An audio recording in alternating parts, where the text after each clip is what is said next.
Hi, everyone. Thank you for joining us today for another Am IUN oral history interview. Today, I am very honored to be joined by Jim Lane, who is an esteemed historian here at IU Northwest, who's worked on a lot of archival works and is also a co-founder of the archives up here.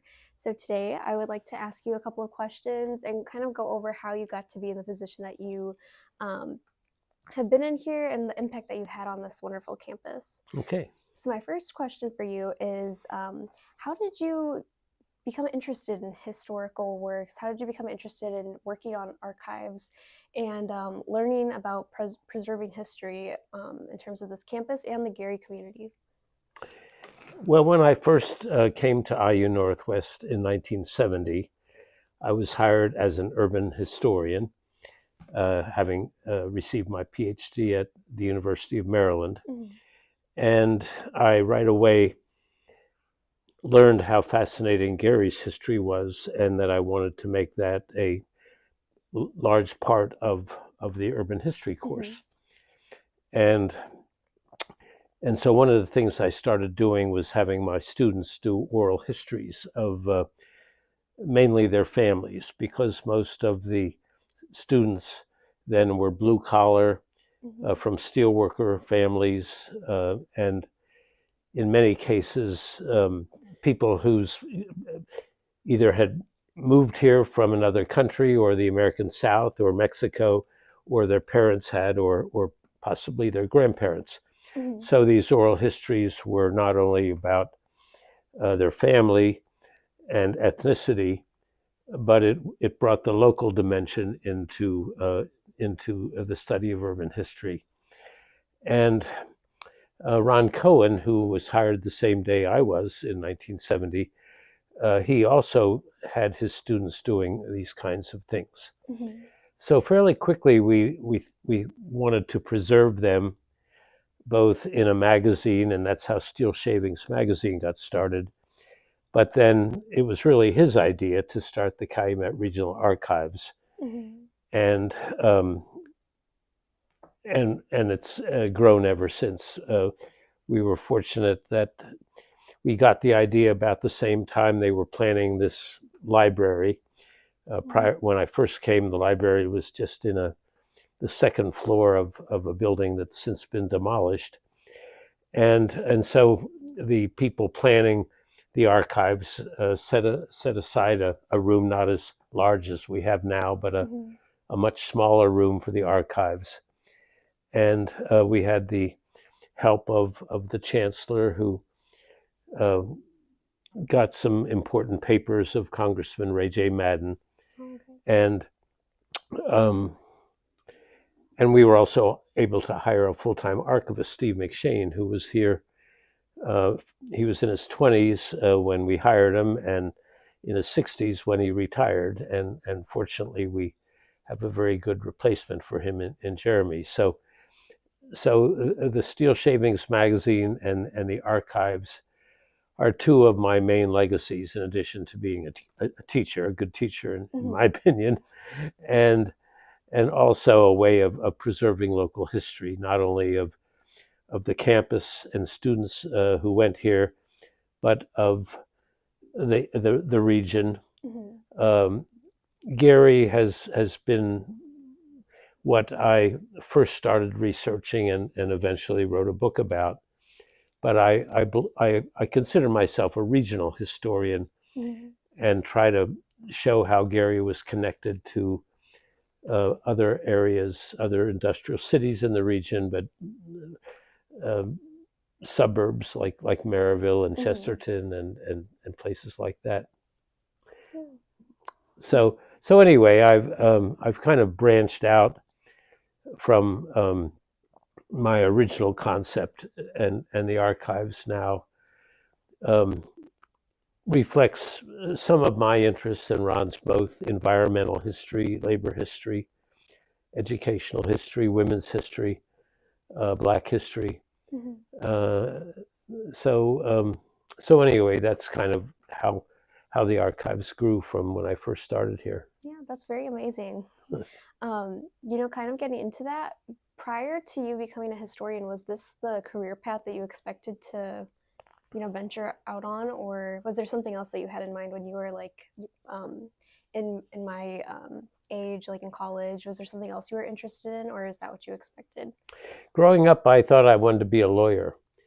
And then I had a very excellent history professor at Bucknell. Mm-hmm. And so I changed my major from political science to history. And my senior year in college, even though I had been accepted to law school, Virginia Law School, with a full scholarship, I I thought maybe as a safety net, I would take enough education courses to be able to fall back on teaching. Mm-hmm. And I always thought maybe I'd like to be a teacher if I didn't want to be a lawyer. So I student taught my senior year in college. And even though I went to law school for a semester, I think my heart really wasn't in it as much as wanting to be a historian. Mm-hmm. At first, a history teacher, and then when I got into graduate school, I kind of broadened my horizons into being a college professor, not knowing all that it took. Before I quit law school, I visited this Professor Harbaugh at Bucknell, and he told me I'd never be rich, that it would take 10 years, 6 more years of college to get a PhD at a minimum, which was a little shocking. But I got accepted to the University of Hawaii, got married, started my marriage out at the campus in Honolulu. So it was a great start. And then by the time I received my PhD in 1970, the job market was very, very tight. But very fortunate for me, there was an opening at IU Northwest. And there was already somebody from Maryland, John Haller, who was here, Mm-hmm. who I think kind of got me an interview. And from there, I replaced somebody who had already taught urban history with a Gary emphasis. Mm-hmm. So it was sort of naturally that I fell into following in the path of Ray Moll, whose papers are also here in the archives. Oh, wow. But it was the best decision I ever made, That's great. both as getting married and becoming a historian. Yeah. So, in terms of your perspective on history, what do you think is the impact of history? In a decade like this, where not many students are focused on like reading books anymore, and everything's kind of digitalized. What do you think is the impact of history today for students? I think in general, history isn't emphasized enough among the general public or among young people. Now, when I started at IU Northwest, we had a very thriving liberal arts set of departments. Mm-hmm. In fact, back then, Indiana University kind of emphasized the liberal arts, whereas Purdue emphasized science and engineering. Um, the state schools emphasized teaching. What's now Ball State was once, a teacher's college. Same with Indiana State. Now all three kind of do pretty much the same thing. There still is somewhat of an emphasis, but I've seen the history department hurt by the fact that, for example, the high school kids can test out of survey history courses by taking AP courses. Mm-hmm. And when I started here, our survey courses would be filler courses. That would be the way we would get our majors. People maybe came to campus not liking history very much, or maybe liking it if they had a good high school teacher, but that wasn't always the case. But they'd take a course from me or other people who taught the survey courses and get an idea, oh, history's more complex, more interesting than I thought. And so we don't have that ability to teach as many people in the survey courses as we once did. Mm-hmm. And also, one nice thing about IU Northwest back then and still is that we have many non-traditional students. and many people who are going to college for the first time. And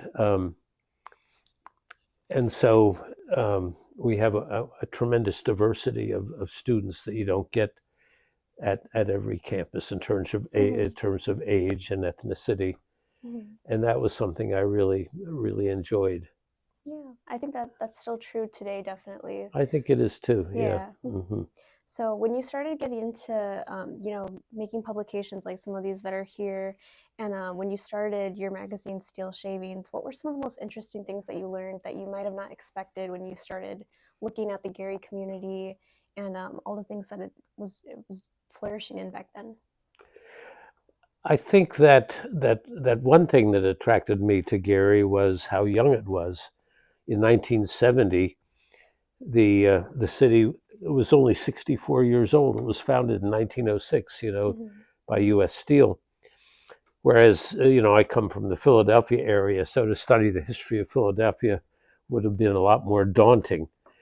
And I found also that there was a whole lot of information about early Gary in the Gary Public Library and in articles and books that people had written, but not so much about the recent period.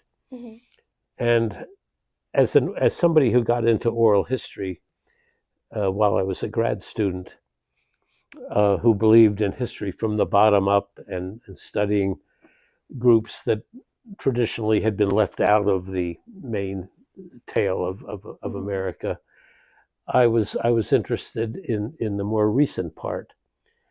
Like in the 1970s, I taught a course on the 1960s in America, which was a very exciting, tumultuous decade.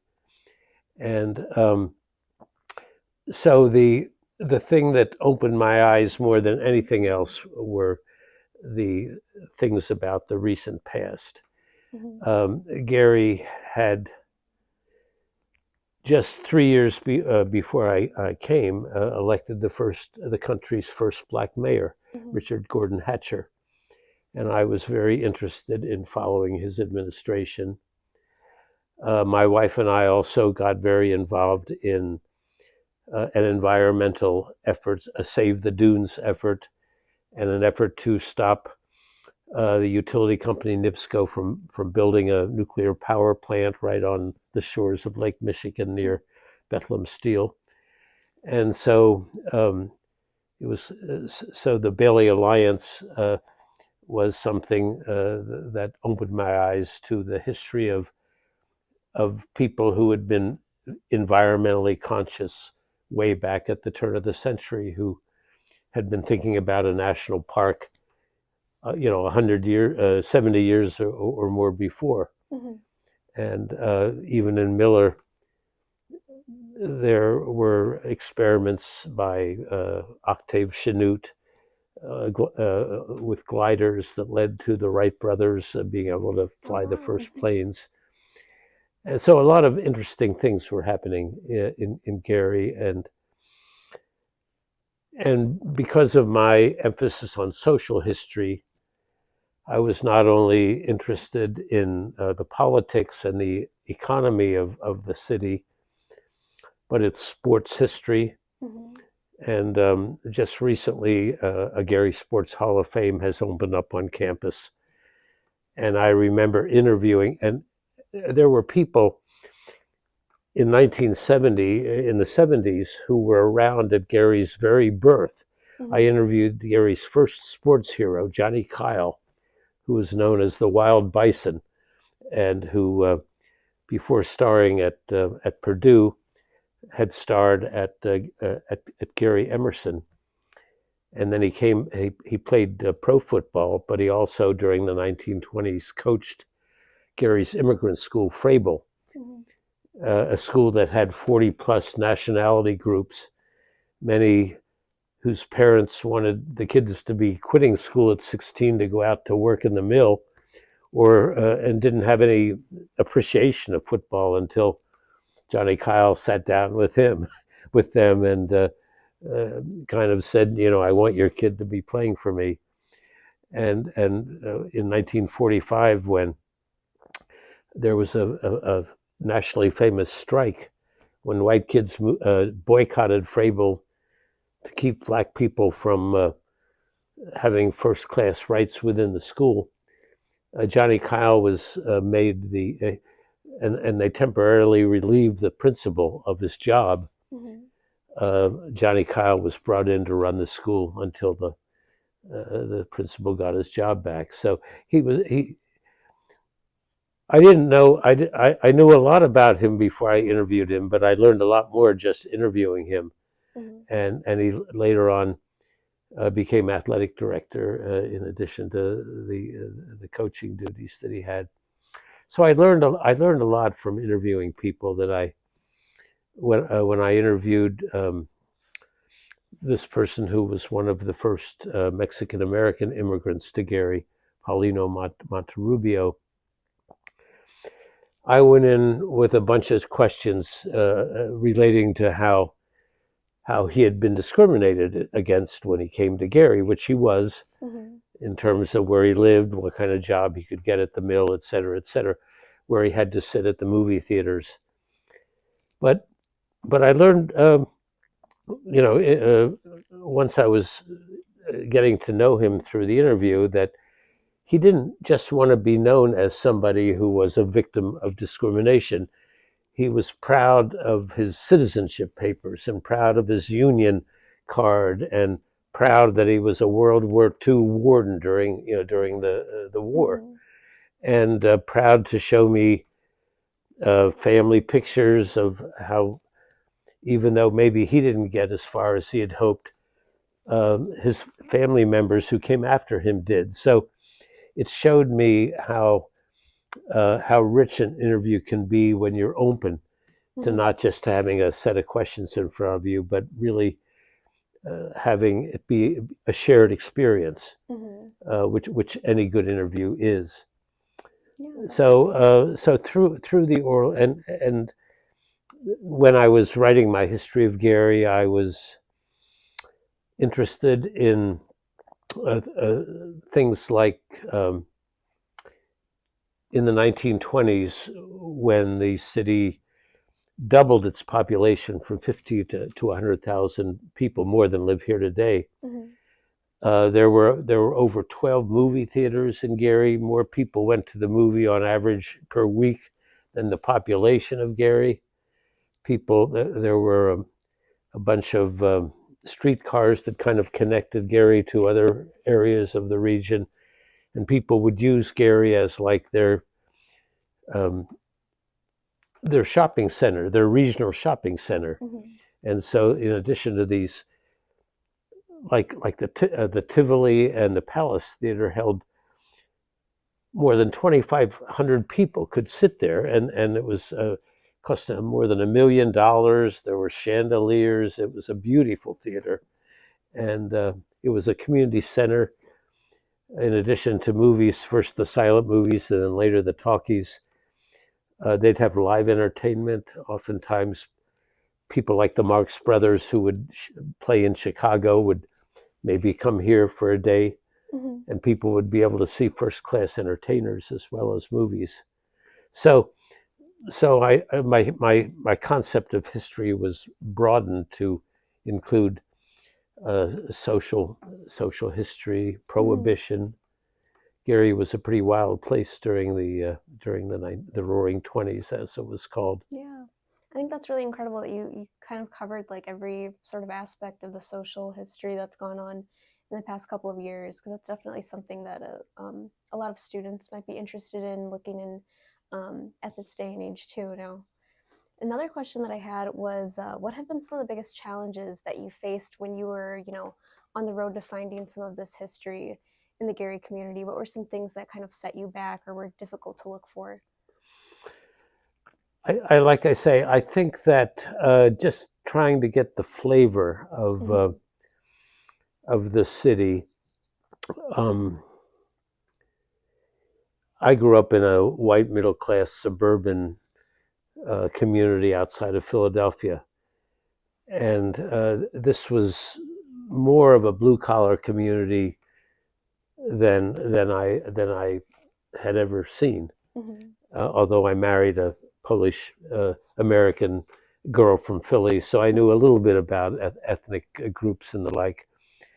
But I remember when I was researching Gary at the public library, one thing I liked to do was to go through the local newspaper day by day, just reading the paper and getting a feel for what people, the news of the day, and stories that don't always make big headlines years later were big stories at the time, like the flu epidemic of 1918, which has been revisited, since the COVID years of more recent time. When I was researching the Depression years of the 30s, the interesting thing was that you can't find articles about the Depression during the Depression. The newspaper didn't emphasize the negative. What they would do would be they would big headline, 200 jobs come to Gary, like when so many people were unemployed, it was news when jobs opened up. The place where you could really hear about the Depression was often letters to the editor. People would complain that many people during the Depression couldn't afford to feed their pets, but couldn't bear to kill them, so they just sort of let them loose. And there would be packs of wild dogs that would be getting in people's garbage. So you could read about that in the voice of the people, the letters to the editor, where you wouldn't read about that in the regular newspaper.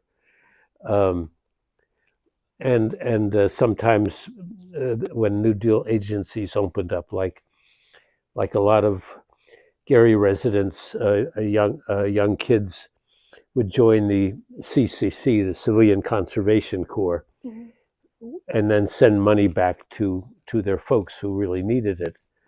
And people would write about their kids being in the CCC, or a lot of mom and pop stores would give credit to people who couldn't pay their bills. They try to settle up at the end of the month, but maybe never could. So people would complain. Some store owner would complain that people who'd run up a big bill were yet coming in trying to get 2 cents for their bottles, their empty Coke bottles. And so human interest stories were often found in places in the newspaper other than the headlines. So that was interesting. Also, when I was at the Gary Library, across the street at the time, there was a YWCA that's now a Gary Boys and Girls Club that had a round table where old timers would sit. People now younger than me now, but people in their 70s, people who'd come in to have a meal and share stories with other old timers. Some of them still working. A dentist still had an office at the Gary Bank building at 5th and Broadway. But they'd let me sit at the table, and when I'd ask them, well, tell me how wide open was Gary in the 20s. Oh, they'd tell me stories about the various speakeasies where they could go for a drink, or how the cops would be on the take. Certain cops, if the local bar would pay them off, they'd ignore the beer that was surreptitiously served, or the hard liquor. So I picked up a lot of human interest stories by interviewing old timers while I was at the Gary Library. So that was a lot of fun. Yeah, that sounds like a lot of fun. Yeah. During the Gary Centennial of 1976, U.S. Steel actually had opened its facilities for tours, and so not only was I able to see a steel mill, maybe not the real dirty part, but later on, when there was a labor studies program at IU Northwest, I guess there still is, there was a program called Swing Shift, where steelworkers were able to take a class that was offered 2 different times of the day in case they were on a different shift in the middle of the semester. And I was able to tour Bethlehem Steel. And Inland Steel also had tours for family members that I was able to sneak in and go on. So I was always very interested in steelworker tales. After Richard Dorson wrote a book called Steelworker Tales, and talked about the various stories that steelworkers told after hours at bars, etc. And I did a special steel shavings on steelworker tales, and so that was a facet that I had no idea about the culture of the mill prior to coming to the Steel City as it has been known. Yeah. On the subject of your magazine, Steel Shavings, I was wondering if there is like a favorite volume that you have, or one that stands out to you in particular that you had, the most fun working on, or that was most impactful for you to learn about. I probably had the most fun working on one about the 1950s. I think I called it relationships between the sexes during the teen years of the 1950s. I was a teenager during the 50s, and many of the stories that are in that magazine, the culture of youth,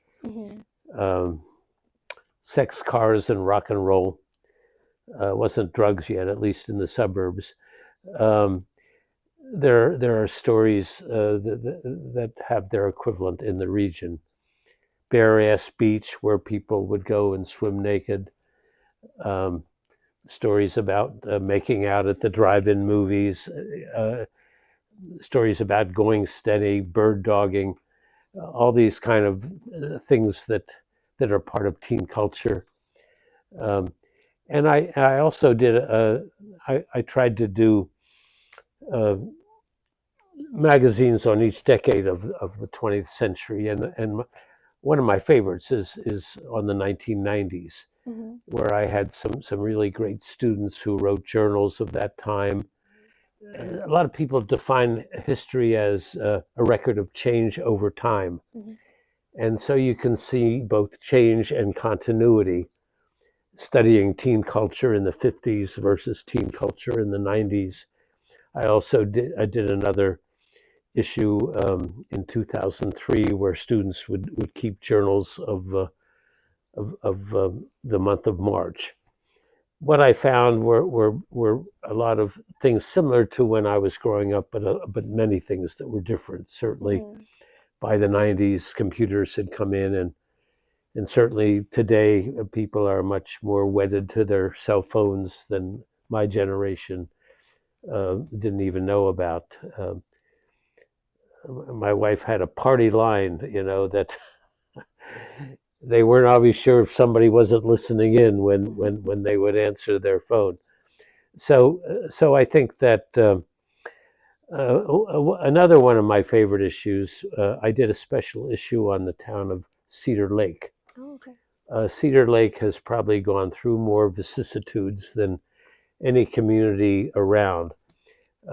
It was where Potawatomi Indians would have temporary quarters during the hunting season. It was the place where settlers in Lake County first settled. The first school, the first church, the first grist mill, all were in Cedar Lake. By the late 19th century, the Monon Railroad had a stop there right by the water, so you could get on in Chicago, and on the way to Indianapolis you could get off at Cedar Lake, or vice versa. So a lot of people would have weekend cottages there.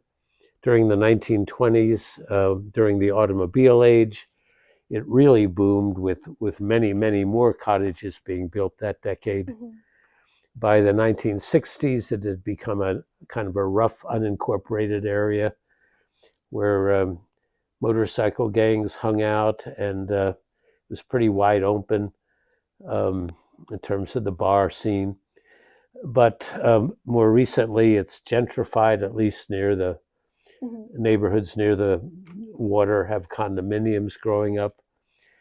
During the turn of the 20th century, you had all these resort hotels that during the winter would employ Chicagoans to cut the ice that was hauled back to Chicago for the slaughterhouses.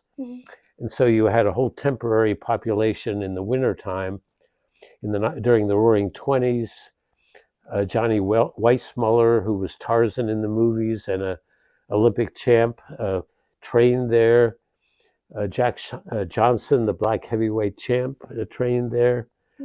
And Al Capone supposedly had a place out there, and that his men provided the booze for the speakeasies there. So it went through all kinds of ups and downs, and in a way, during World War II, when it was hard to find a place to live in Gary or East Chicago or Hammond, there would be buses that would shuttle people out from Cedar Lake to the mill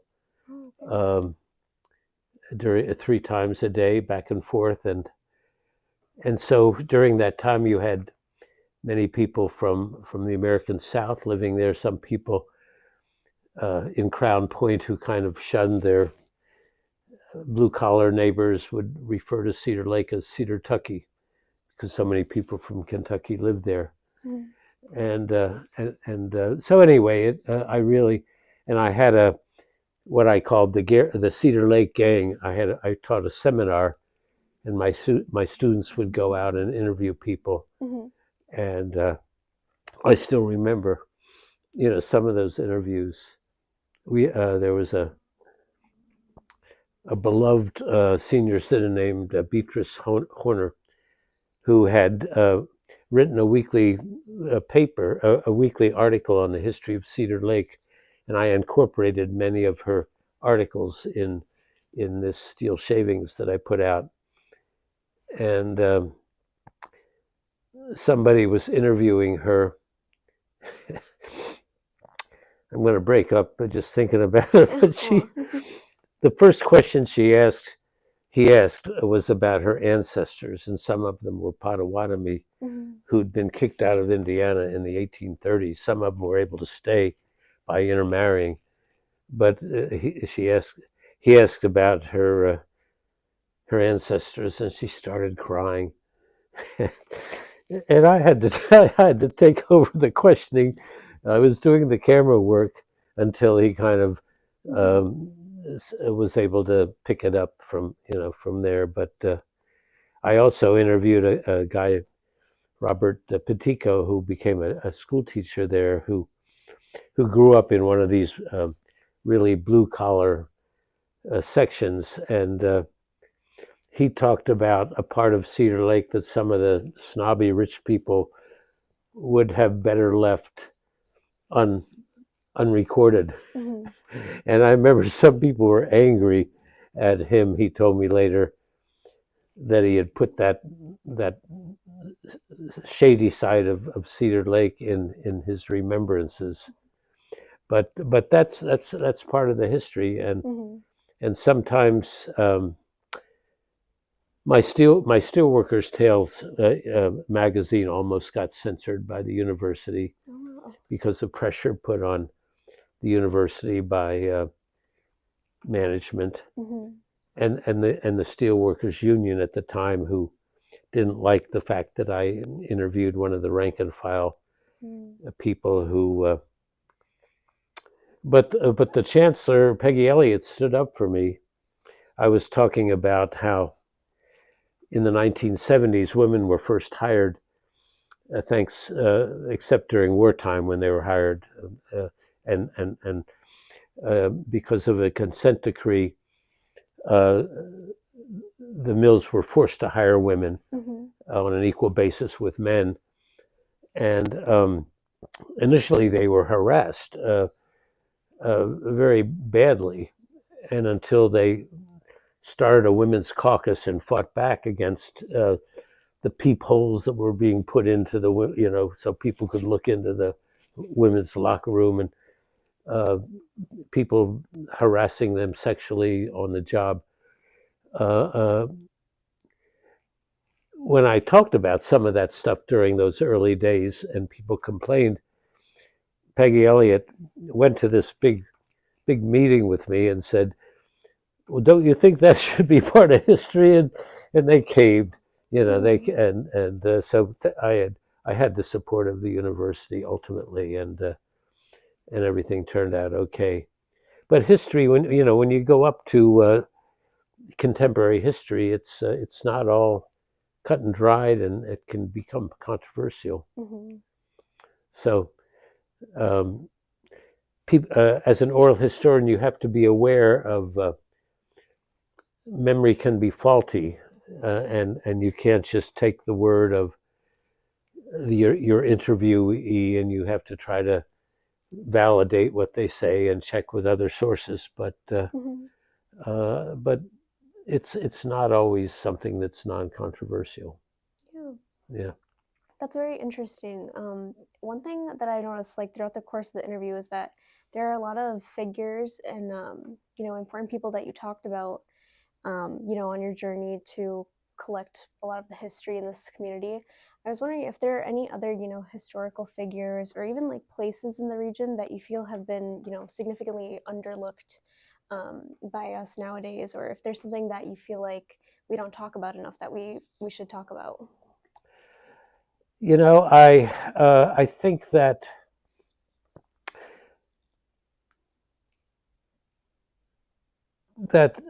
since the 1960s, Black history and women's history and Latino history, which had probably been under represented in general American history, have gotten their due. Maybe the danger now with Trump coming into office and trying to get rid of DEI and all this nonsense about the college campuses being too woke, whatever that means. I certainly would not like to see us go back, to the year before I came, 1969, Black students on campus demanded a Black Studies program. And there were a lot of faculty who, thought, standards would go, and, Black history is not nearly as important as Western civilization. We didn't even, back then, Western civilization was a requirement for arts and sciences majors, whereas world history was not. And I learned most of my Black history in graduate school and as an undergraduate at Bucknell, not in high school. And one of the things I'm very proud of, and proud that the archives is still carrying on, is in the 1980s, this man, Jesse Villapando, who was a steel worker and a student of mine, even though he was 10 years older than I. He wanted to go back and get a teaching degree, and he eventually was an assistant principal in East Chicago. But he started a Latino Historical Society, and his main, almost his sole purpose was to record the rich history of Latinos in Northwest Indiana. And one of my books, Forging a Community, Latino Experience in Northwest Indiana, couldn't have been done without the help of him. And through him, I met Louis Vasquez, who had written an autobiography which he called Weasel, which was his nickname because he was tiny, small, and Shorty, I guess, had been taken in the mill, and in the mill everybody has a nickname. But he wrote in longhand over 1,000 blank pages his autobiography, and it was brought to me because Weasel was part of the Latino Historical Society, and I was able to publish it in a special Steel Shavings. And there's a PhD at Notre Dame, who's trying to get it published, republished as a book. And so had it not been for Jesse and other people who joined the Latino Historical Society, um, a lot of the history of Latinos in Northwest Indiana would have been lost, including a group called the Concerned Latins, who were very instrumental during the 1970s on our campus and in the high schools in getting bilingual education taught in the public schools and a Latino a program, Latino studies program here on our campus. So so I'm, like I say, I'm glad that I was part of that. And and similarly, a women's studies program was started soon after that. And I have tried, one of my steel shavings is on the history of IUN Northwest. And I have tried to make that not only a record of teachers. I interviewed a lot of professors who taught here and administrators who led the campus. Some of our best being professors who came from our campus. Bill Neal, a historian, who was a acting chancellor when the campus first opened in Glen Park. Lloyd Rowe, who was an interim when Peggy Elliott took another job. And Peggy Elliott herself, I interviewed, who was a high school teacher who started out as an adjunct and then a full-time professor and then an administrator and finally chancellor, probably our best chancellor ever. So, but not only them, but many students about their experiences. And I'm glad the History of IUN project ongoing now encompasses student recollections. In the 1970s, when I came, IUN was one of the few places other than on the sports field where whites and blacks could socialize. Almost all of our suburbs were lily white then, Maryville, Chesterton, St. John.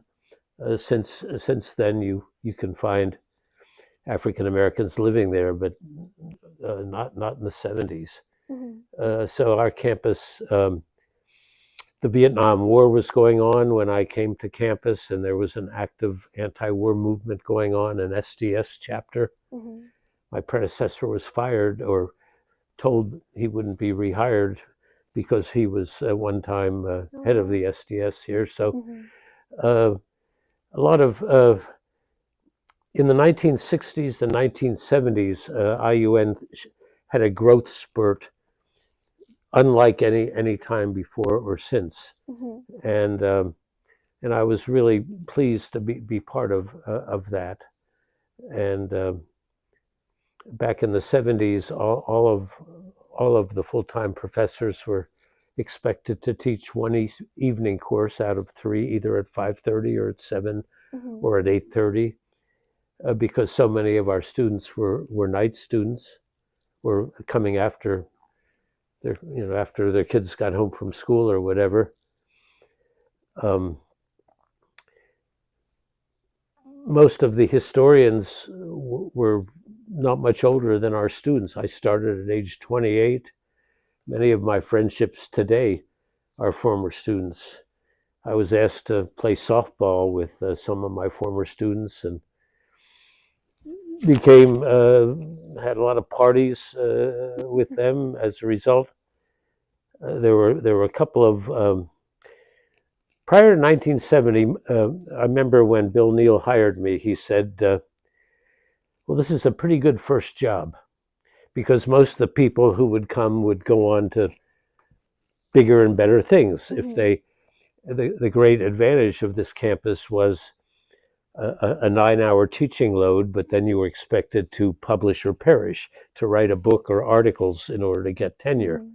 So people would come and be able to maybe turn their PhD dissertation into a book and get tenure, and then meanwhile get another job. But in 1970, because of all the people that went to graduate school, many to stay out of the Vietnam War, jobs dried up on campuses like IUN, and what jobs were available were very campuses like ours that were all white faculty were anxious, and all male faculty were anxious to diversify and hire a woman or a minority person.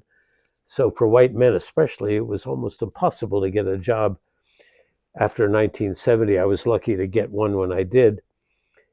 And then once I was here, fortunately, I really loved it here because it was very hard to get a job anyplace else, because people at other campuses would hire newcomers rather than people who would go off with tenure. Mm-hmm. So it was just perfect because this was my research field, and I, at first, my wife didn't like the long winters that last sometimes till May or even June. You'll have snow, but she got used to it, and our kids were very happy in the Mm-hmm. schools, and so That's good to we hear. lived most of our time within the National Lakeshore, which is now the Indiana Dunes National Mm-hmm. Park. So we were in a woodsy area near the lake, which we loved, and Miller became kind of our, and IU Northwest was my intellectual home, and Gary and Miller in particular my Mm-hmm. spiritual home, you might say. That's great to hear. Yeah, I also became very interested in researching Mayor Hatcher, who served for 20 years, and Mm-hmm. very ably, I believe. And one thing I've tried to do in my research is, and in meeting people who have stereotypes about the city of Gary and Mayor Hatcher in particular, is to try to put some of those negative stereotypes to rest. Mm-hmm. That the campus, for example, isn't as scary as some people's parents in the suburbs fear that it is. You know, I've come to Gary most every day while I was teaching, and at least once a week since, and I'm totally safe, and as are people. But you still people, you know, when I would go to basketball sectionals at Westside, you'd still see people from the suburbs coming in a caravan because they were scared to death that they'd be on their own in scary Gary and not Mm-hmm. be able to find where they were going to. Yeah. But anyway, it's been a wonderful home, Mm-hmm. and I kind of consider myself a lifer because I was here as recently as last Saturday when, thanks to Ryan Shelton and some very generous donors, and IU Northwest Sports Hall of Fame was Mm-hmm. able to open up, which was a great event. Yeah. Yeah. So on the note of, like how Gary and the community and IU Northwest has been so impactful in your own life and your family's life, what do you think is the significance of history to you as a person, and also to your family? Were your children particularly fond of learning about history, or were they, kind of interested in different fields? How was that? Well, to mention my children first, they were able to go to Bloomington Mm-hmm. with half their tuition taken away because I was a professor here, Mm-hmm. and they also took classes during the summer on our campus. And my son Dave, who found out late in his college career that he wanted to be a public school teacher, was able to get a degree at IU Northwest, an advanced degree in the urban teacher education program. And so I think because of my interest in history, I think he was sort of leaning toward being a major with an emphasis in education. Mm-hmm. My son Phil who got a degree in well, he works for a PBS station in Grand Rapids, but he worked at the Bloomington station beforehand, and then came up and worked at Channel 56 for next to nothing, but it was kind of like an internship that allowed him to get a real good job from there. So uh, being connected to Indiana University had many benefits, and for students here, students still get an IU degree, whereas if they go to Purdue Northwest, unless they started, and right now they don't get a full Purdue University degree. It's a Purdue Northwest degree, whatever that means. But there were many advantages to me for being part of the IU system, and many advantages for the archives being part of that larger system as well. But through IU, I was able to go to overseas conferences. I went to an IU conference in Dubrovnik that the university sponsored over there. I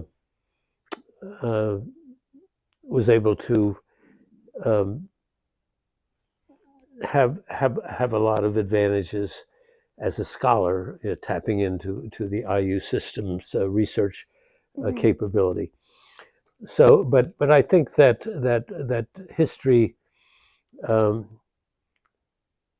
was important to my kids, because I've stayed active in it. I remember one time this is kind of a beside the point anecdote, but my son was in 10th grade, and he had to do a research project, and he picked Prohibition, and he was going to read this one book. But I said to him, well, I wrote a book on Gary that has a whole chapter on Prohibition. Why don't you read my book?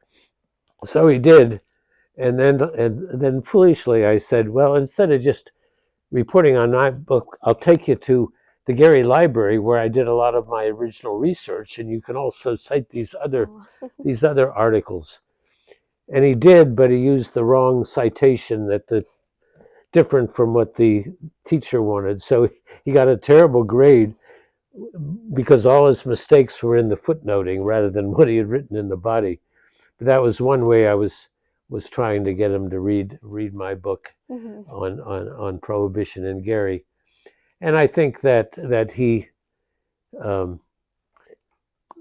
just in the places that when we have relatives come, we take them to the sites within the dunes and the Douglas Center and even Gary City Hall, and so he went on no nuke rallies, holding a sign, "Hell no, we won't glow," when we were fighting against the Bailey plant. So he sees how history includes the right up to the present time. When I taught my 60s class, I would have a party at the end of the semester. It was a summer class, and I would invite the students, and then he and his high school friends would dress up like 60s hippies, whereas my students would come all dressed up. They would ignore my advice to just dress up like the 60s, but my kids would be there and living their hippie life 20 years later. But anyway, I think that they've gotten appreciation through my being a historian. Yeah, definitely. Yeah. That sounds really incredible, and I'm glad that that's been, a great part of their life as well. So my last question for you is actually kind of an interesting one. I was wondering if there are any other students out there, in their undergrad semester, and they're looking to learn more about Gary, the community, and even the campus. What would be some advice that you'd give them, or a subject to explore that maybe hasn't been explored yet, or anything like that? What would you tell them?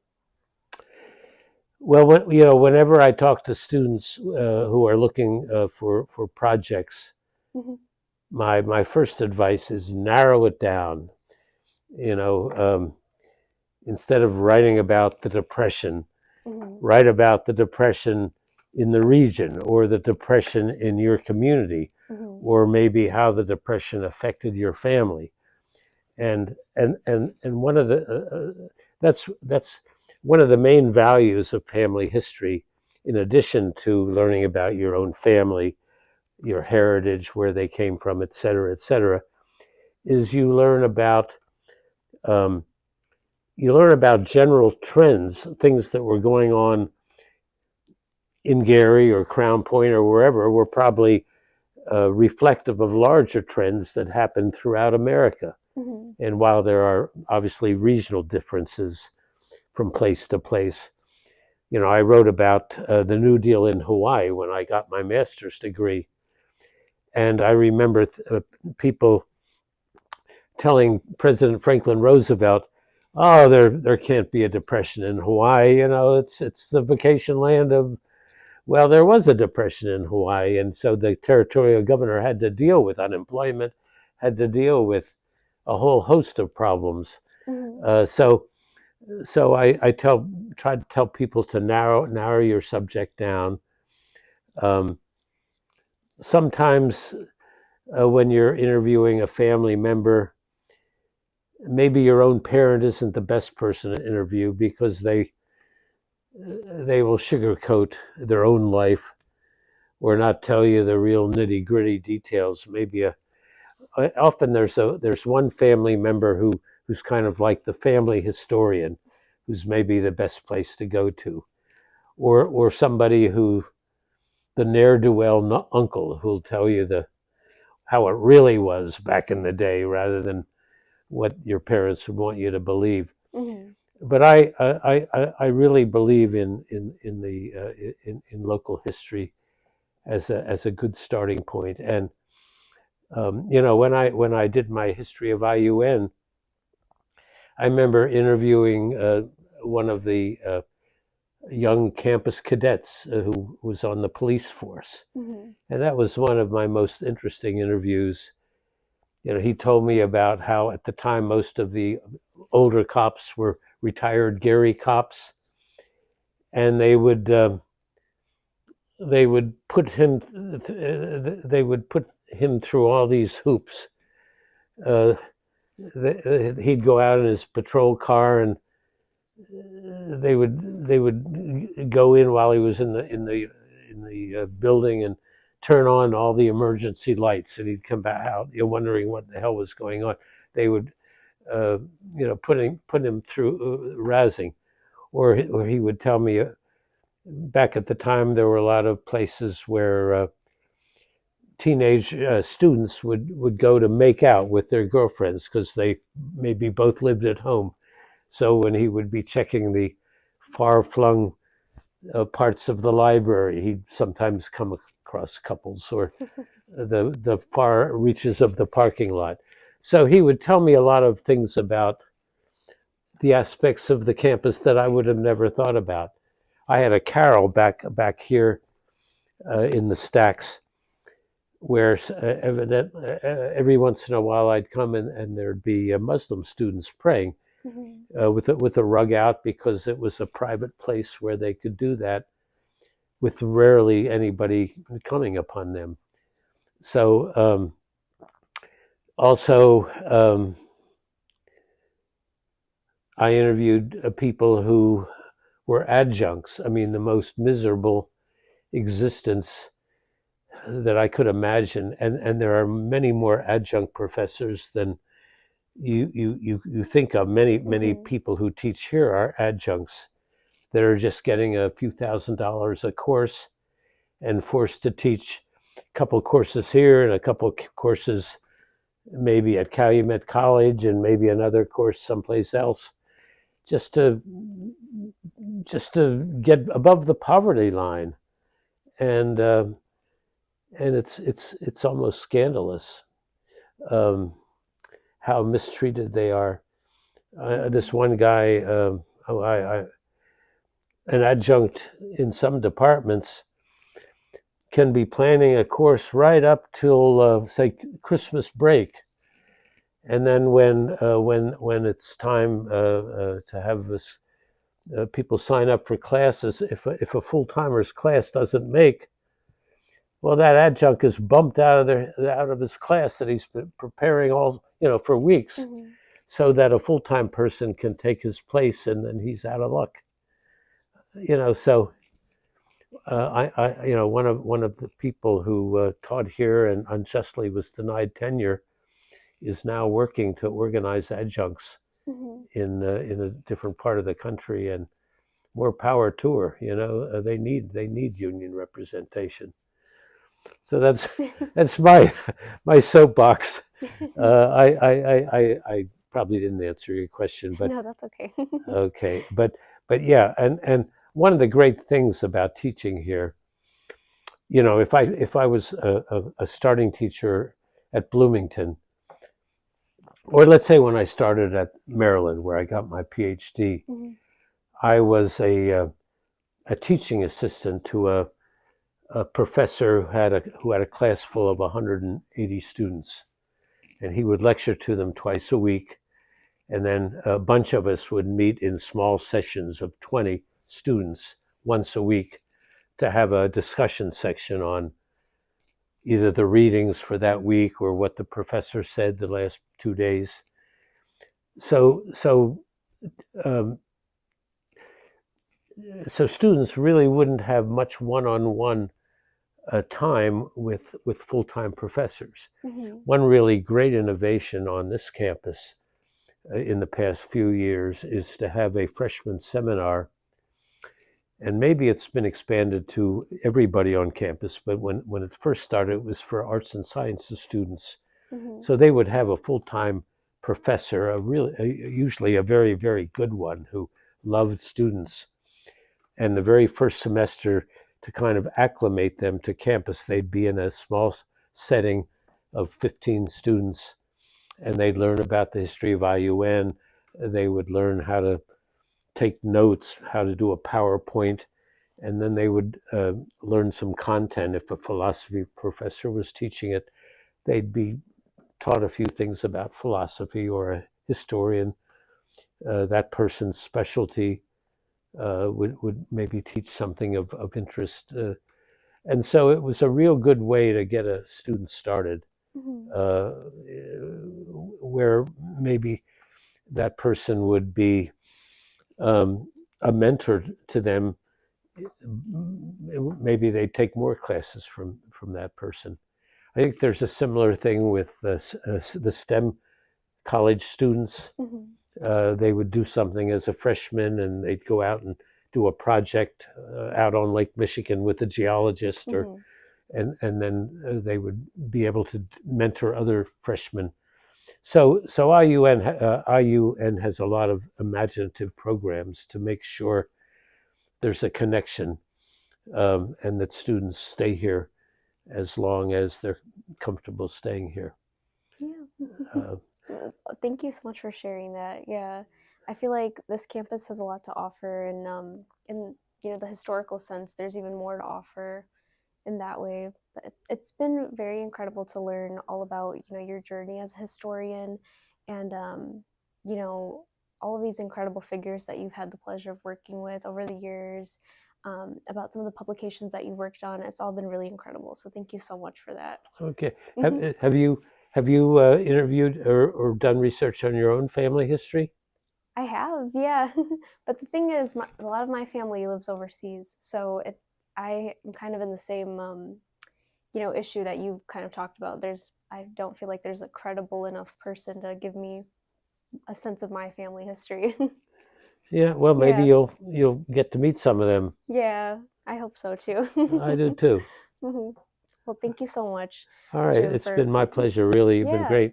All No right. problem. Okay.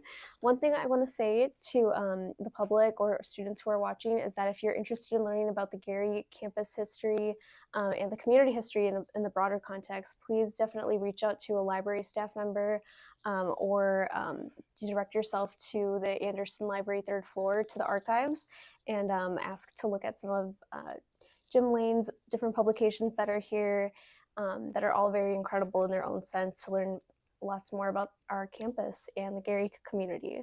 So I just want to say thank you again, Jim, for coming here, offering some of your wisdom and your time to us. And thank you so much for watching another one of these Am IUN oral history interviews. We hope you'll join us again next time.